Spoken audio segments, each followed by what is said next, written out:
This is really a continuation of the first part of the video where we fit a new cartridge to this valve. It's sold as an Ultra, a Hudson Reed, and also a Premier. They have different knobs and handle arrangements, but essentially the valve's the same valve. And this is where we got to with the first part of the video. We've got the first cover on, and we're now ready to fit the temperature handle and the flow handle.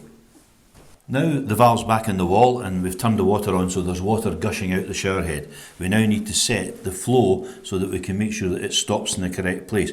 So we just fit the flow control knob on anywhere and keep turning it until the water eventually turns off. And that's it off there. So that's the water off. There's no water coming out of the shower now. We need to set the two stops in the correct place. There's the stop that we've mentioned before that's in the body, and the stop that's in here in the flow handle. And it's just a case of making sure that they both line up together. That's it. So this now won't go any further, and if it was to turn too far, you can then damage the valve. So we now just need to secure this into place, like that, and fit the handle. There we go.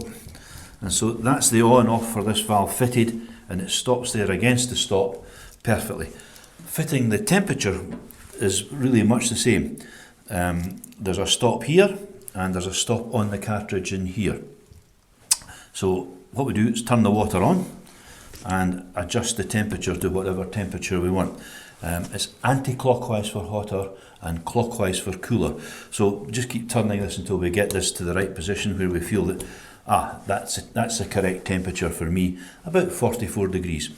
And so this is the temperature we want to have as the maximum temperature for the shower valve. So what we need to do again is to make this temperature stop butt against this temperature stop, and it's pretty easy. We just find the position for it, which would be about there.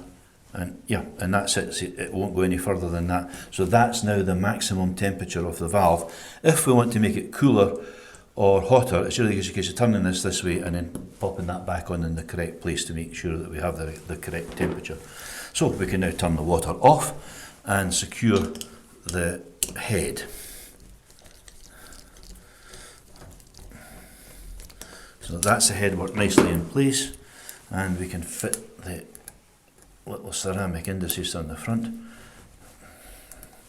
It'd be nice to have that lying squarely, but for this we'll just leave it the way it is at the moment. So that's it. The valve's had a new cartridge and the temperature and flow has been set. It should now work perfectly for many more years.